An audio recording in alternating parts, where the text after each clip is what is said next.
¿Amas cantar alabanzas a Dios? ¿Te emocionas en los cultos y eventos de tu iglesia? Ahora una pregunta más difícil. ¿Cómo tratas al repartidor, a la señora de la limpieza, al necesitado? El lunes, en un tiempo de gran prosperidad y fervor religioso en Israel, Dios decidió levantar la voz menos probable para hacer exactamente esa pregunta. ¿Qué sucede cuando Dios ignora los seminarios y las escuelas de profetas y va al desierto para llamar a un simple pastor de ovejas y recolector de sicómoros? ¿Y si el mensaje que le da es uno de los más duros e impactantes de toda la Biblia?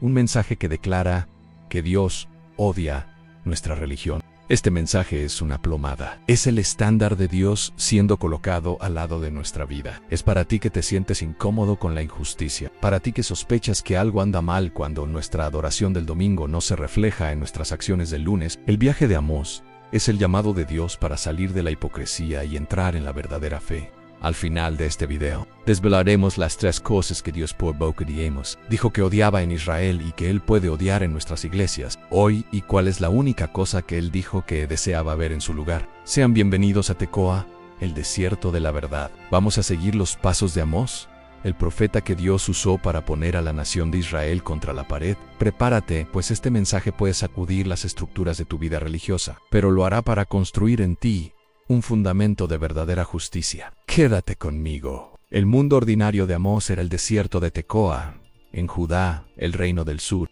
Amós 1:1 y 7:14 nos dicen que no era profeta, ni hijo de profeta. Era un pastor, un boyero y cultivador de higos silvestres. Su vida era simple, rústica, ligada a la tierra y a los animales. No tenía entrenamiento teológico formal, no formaba parte de la élite religiosa o política. Era un hombre del pueblo tribu. David también era pastor, pero de un linaje noble. Amós era un hombre común, un forastero. ¿Alguna vez te has sentido un Amós? Alguien sin título, sin posición, que simplemente ama la verdad y se incomoda con la injusticia que ve, pero cree que no tiene calificación para hablar. Los pescadores elegidos por Jesús para ser apóstoles, hombres comunes, sin estatus religioso, fueron llamados para cambiar el mundo. Como tu vida común y tu profesión te dan una perspectiva única sobre la justicia y la verdad que personas dentro del sistema religioso quizás no tengan. La aventura de Amós comienza con una orden directa y disruptiva. Él mismo dice: Jehová me tomó de detrás del ganado y me dijo: ve y profetiza a mi pueblo Israel. Dios lo arranca de su vida apacible en el reino del sur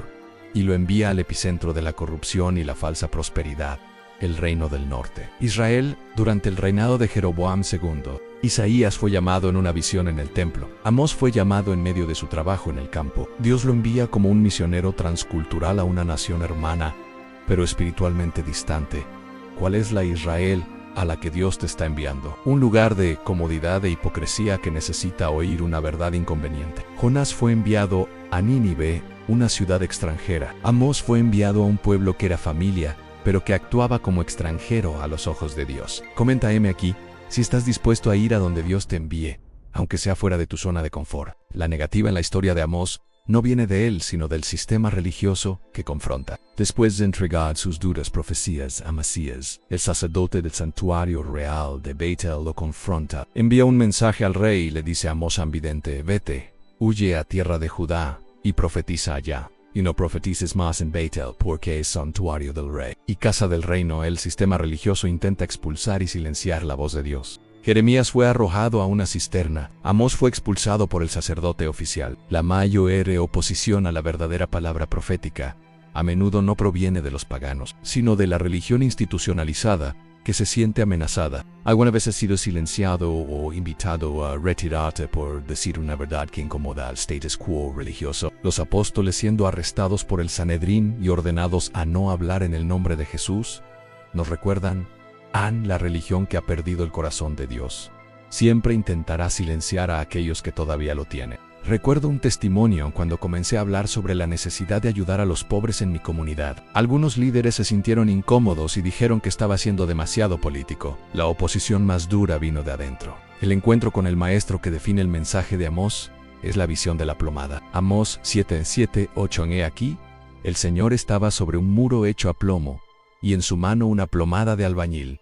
Jehová entonces me dijo: ¿qué ves, Amós? Y dije a una plomada de albañil. Y el Señor dijo: anja aquí, yo pongo plomada de albañil en medio de mi pueblo Israel. No lo toleraré más. Dios le muestra a Amós su estándar absoluto de justicia. Israel era un muro que parecía recto, pero contra el estándar divino estaba peligrosamente torcido y a punto de derrumbarse. La visión de Isaías fue sobre la santidad de Dios. La visión de Amós es sobre la rectitud de Dios en la plomada.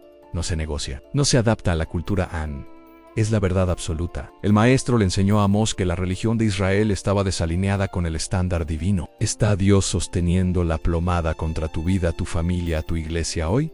¿Estamos alineados? Jesús, como la piedra angular, la piedra de plomo sobre la cual se edifica la iglesia, nos recuerdan todo lo que no está alineado con Cristo. La roca cero quebrantado. Si deseas que tu vida esté alineada con la plomada de Dios, sigue este canal y comenta Alíname, Señor. Amós cruza el umbral y su mensaje se vuelve incisivo. No habla en enigmas. Denuncia los pecados específicos de la élite de Israel. Venden al justo por plata y al menesteroso por un par de zapatos. Oprimen a los pobres. Explotan a los débiles. Denuncia a las mujeres ricas, las vacas de Basán, que viven en el lujo a costa de la opresión. Expone la corrupción del sistema judicial y la avaricia de los comerciantes. Natán confrontó a un rey. Amós confrontó a todo un sistema. Cruzó el umbral de la profecía general a la denuncia específica y social. ¿Qué pecado social, qué injusticia en tu comunidad o nación te está incomodando Dios para que no te calles más? Juan el Bautista, denunciando el pecado de Herodes, nos recuerda en la verdadera profecía no teme nombrar el pecado y la injusticia, aunque cueste caro. Toca la pantalla ahora o escribe justicia y rectitud para posicionarte al lado de los oprimidos y contra la injusticia. La prueba más impactante para la audiencia de Amós viene en su denuncia de su adoración. Probablemente se consideraban muy espirituales. Tenían fiestas, sacrificios, diezmos, cánticos. Pero Dios dice por boca de Amós: aborrecí, abominé vuestras solemnidades, y no me complaceré en vuestras asambleas. Quita de mí la multitud de tus cantares, pues no escucharé las salmodias de tus instrumentos. El enemigo aquí no es el paganismo, sino la propia religión de Israel, que se había convertido en una fachada para la injusticia. Jesús confrontó a los fariseos, los más religiosos de su época. Amós confrontó a la nación que se enorgullecía de su religión. La prueba es entender que Dios puede odiar nuestra adoración si no está conectada con un corazón justo. Nuestros cultos, nuestras canciones, nuestras ofrendas pueden ser un ruido para Dios si no amamos a nuestro prójimo. La advertencia de Isaías 1. ¿Para qué me sirve, dice Jehová, la multitud de vuestros sacrificios? Vuestras lunas nuevas y vuestras fiestas solemnes las tiene aborrecidas mi alma. Dios siempre ha valorado la obediencia y la justicia más que los rituales religiosos. Pero si Dios odia su religión, ¿qué quiere entonces? ¿Qué podría reemplazar todos esos rituales? La respuesta de Amós es la clave de todo su libro y el corazón mismo de Dios. ¿Te sorprende esto? La idea de que Dios pueda odiar un culto de alabanza. La oscuridad que Amós profetiza es un juicio terrible y sutil, no un hambre de pan ni una sed de agua, sino de oír las palabras de Jehová. E irán, errantes de mar a mar, desde el norte hasta el oriente, discurrirán buscando palabra de Jehová, y no la hallarán.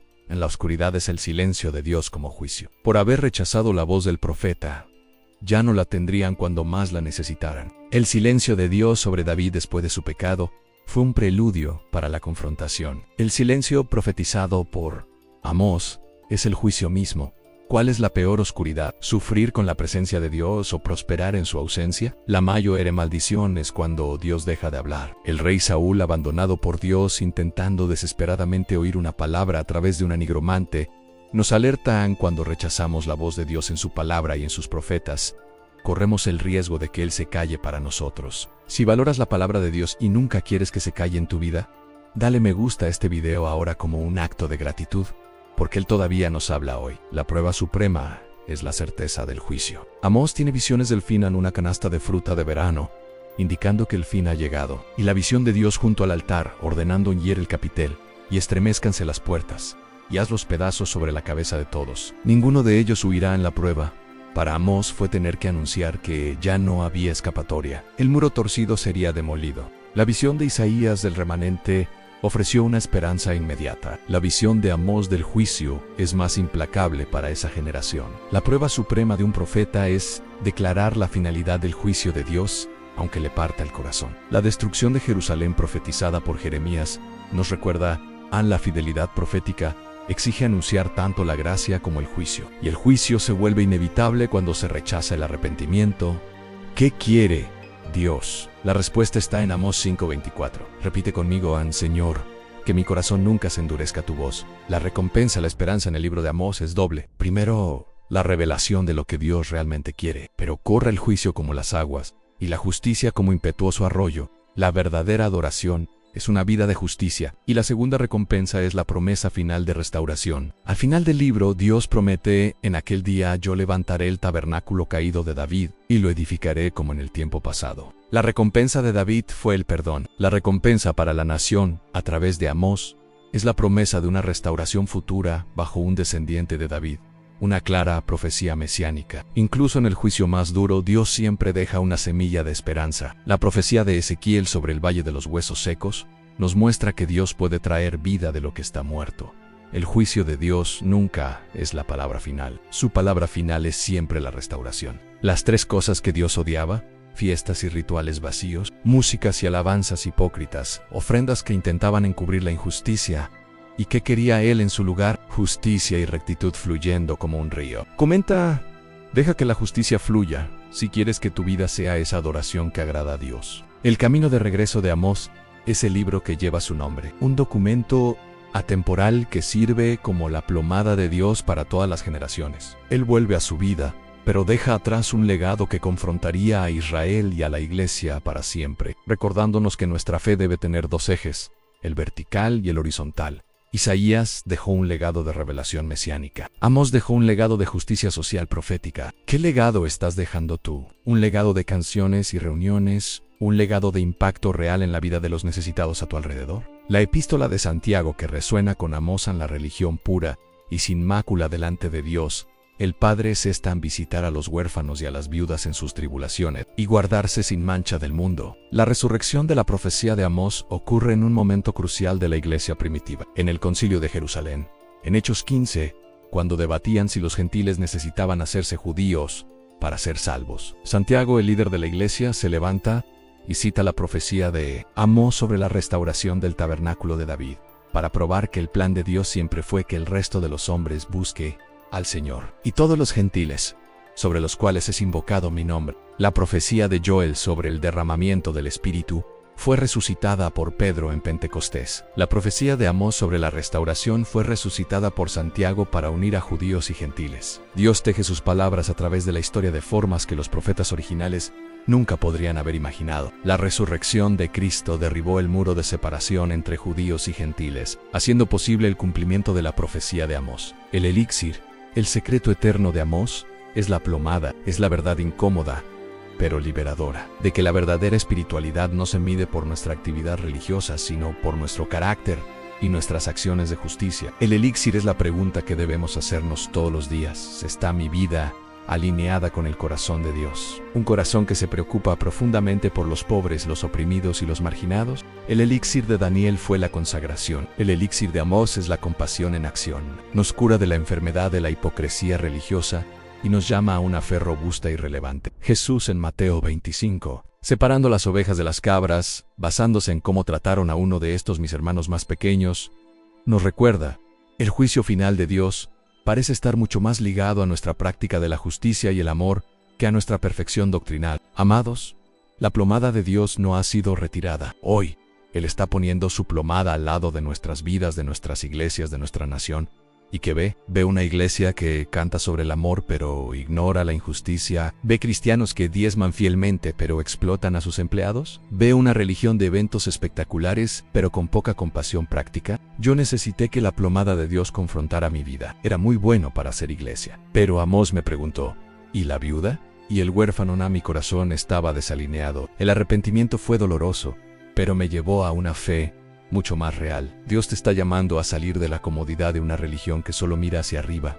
Te llama a mirar a los lados. La verdadera adoración tiene dos manos, una levantada a Dios en alabanza y otra extendida al prójimo en amor y justicia. ¿Están tus dos manos ocupadas? El Espíritu Santo está sacudiendo a la iglesia para despertarla de la somnolencia de la prosperidad y el entretenimiento religioso. Está levantando una generación de Amós, hombres y mujeres comunes, sin títulos, pero con un fuego por la justicia y la verdad. Él está diciendo: quita de mí la multitud de tus cantares y muéstrame el sonido de la justicia fluyendo en tus calles. Este es un tiempo de alineamiento. El viaje de Amós del desierto a la confrontación, nos deja una elección. Podemos ser el muro torcido, que parece bueno por fuera, pero está condenado a derrumbarse. O podemos arrepentirnos, realinearnos con la plomada de Dios y convertirnos en una iglesia cuya adoración es la melodía de la justicia y el amor en acción. Si este mensaje te ha conmovido y desafiado a buscar una fe más auténtica, suscríbete ahora al canal y activa la campanita, porque no rehuimos los mensajes difíciles que nos transforman. Que la oración de Amós 5:24 se convierta en el clamor de nuestro corazón, empero corra el juicio como las aguas y la justicia como impetuoso arroyo. Comparte este video en tus grupos de la iglesia. Comencemos la conversación sobre lo que significa ser una iglesia conforme al corazón de Dios hoy. Y comenta abajo en plomada de Dios para declarar tu compromiso con una fe justa y verdadera. Aborrecí y abominé vuestras solemnidades, y no me complaceré en vuestras asambleas. Amós 5:21.